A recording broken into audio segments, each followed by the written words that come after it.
दोस्तों, मेरा नाम है अजय और आप देख रहे हैं अमावस एक डर की रात।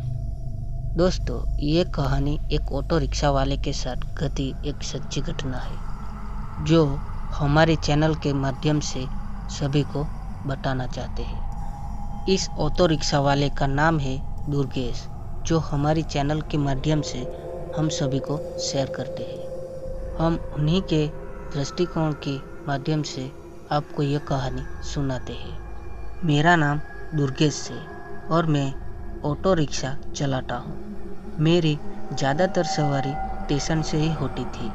वह स्टेशन था गोराघाट स्टेशन, जो फैजाबाद ज़िले में पड़ता है। मैं इस धंधे में अच्छा खासा पैसा भी कमा लेता। एक दिन की बात है जब मैं शाम को ऑटो रिक्शा लेकर स्टेशन के पास खड़ा हुआ था, तभी जोर जोर से बारिश होने लगी और रह रह कर बिजली भी चमक रही थी। रात का समय होने वाला था, इसीलिए कुछ धुंधला धुंधला सा दिखाई भी दे रहा था। अभी रात का समय होने वाला था, इसीलिए मैं अपने घर जाने को सोच रहा था। तभी मुझे याद आया आधे घंटे में एक पैसेंजर ट्रेन आने वाली है। मैंने सोचा एक दो सवारी मिल जाएगी तो उसे लेकर चला जाऊंगा। फिर मैं वहीं रुक गया। इतने में घोर अंधेरा सा गया। अंधेरा इतना था कि मुझे मेरे हाथ भी नहीं दिखाई दे रहे थे और बिजली भी रह रह कर चमक रही थी। इतने में ट्रेन आ गई। तभी धुंधलापन कुछ कम हुआ और मेरी नज़र ट्रेन की तरफ गई। मैंने देखा कि ट्रेन में से एक सुंदर सी लड़की नीचे उतरी। वो लड़की इतनी सुंदर थी कि मानो कोई अप्सरा हो। उस लड़की की उम्र करीब 19 या 20 साल होगी। उनके कंधे पर एक बैग था और हाथों में एक सूटकेस था। वो सीधे मेरी तरफ ही आने लगी और मेरे पास आकर उसने कहा, मुझे रामपुर जाना है, क्या आप मुझे वहाँ तक छोड़ दोगे? मैं बोला, रामपुर तो काफ़ी दूर है, मैं भाड़ा डबल लूँगा, वहाँ जाने का 700 रुपये लूँगा। वो लड़की बोली, कोई बात नहीं, 700 रुपये ले लेना, लेकिन मुझे मेरे घर तक पहुँचा देना। तभी वो लड़की मेरी रिक्शा में आकर बैठ गई और वह रिक्शा में बैठकर कहने लगी, मेरे पास अभी 300 रुपये है, आप ये 300 रुपये ले लो, मैं घर जाकर बाकी का किराया दे दूँगी।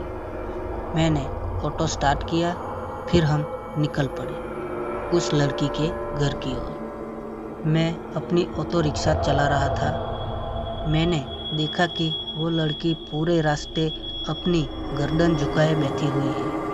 वह इस पूरे सफ़र के दौरान ऐसी ही बैठी हुई थी। फिर करीब 1.5 घंटा ऑटो रिक्शा चलाने के बाद हम उनके घर पहुंचे। मैंने अपना ऑटो रिक्शा रोका। तभी वो लड़की उतरकर सीधे एक घर के अंदर चली गई। मैं वहाँ पर रुककर उसका वेट करने लगा। तभी मैंने अपनी घड़ी में देखा तो करीब 12:30 बजने वाले थे। करीब आधा घंटा बीत गया था, लेकिन वो लड़की किराया लेकर आ ही नहीं रही थी।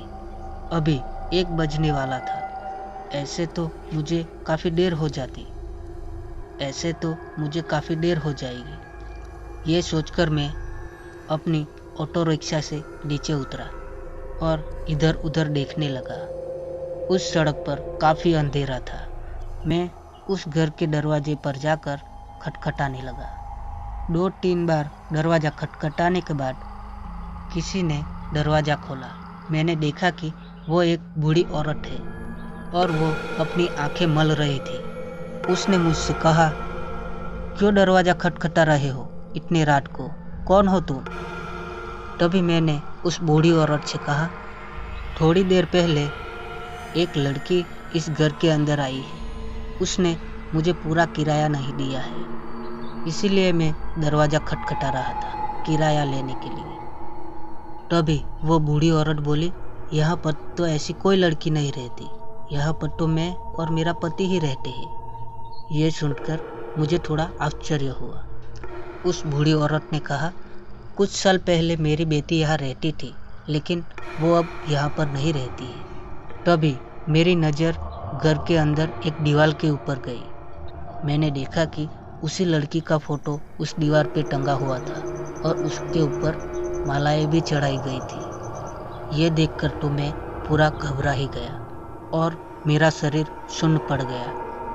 तभी मैं हिचकिचाते हुए उस बूढ़ी औरत से कहा, यही है वो लड़की जिसे मैं अपनी ऑटो रिक्शा में बिठा के लाया था।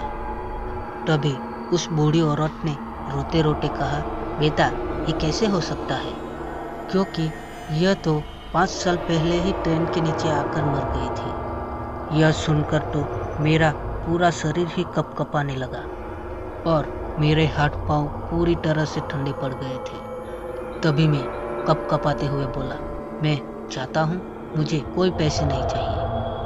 और सीधे मैं अपनी ऑटो रिक्शा में आके बैठ गया। मैंने अपनी ऑटो रिक्शा स्टार्ट की और पूरी रफ्तार से ऑटो रिक्शा भगाने लगा। तभी मेरी नज़र पीछे वाली सीट पर पड़ी।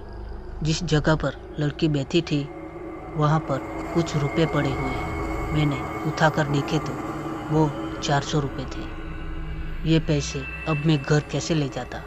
तो मैंने सोचा स्टेशन के पास एक हनुमान जी का मंदिर है, मैं ये रुपए वहाँ पर ही दान कर दूँगा। और मैं अपनी ऑटो रिक्शा सीधा स्टेशन के पास ले गया और वहाँ जाकर मैंने ये पैसे मंदिर में चढ़ा दिए। मैं भगवान से प्रार्थना करने लगा, हे भगवान उस लड़की की आत्मा को शांति देना। फिर मैं अपने घर चला गया। उस दिन के बाद मैं कभी भी रात को ऑटो नहीं चलाता हूँ। तो दोस्तों ये थी आज की कहानी। आपको ये कहानी कैसी लगी कमेंट में ज़रूर बताएं और ऐसी ही घोस्ट स्टोरी सुनने के लिए आप हमारे चैनल को सब्सक्राइब करें। तो मिलते हैं नेक्स्ट वीडियो में।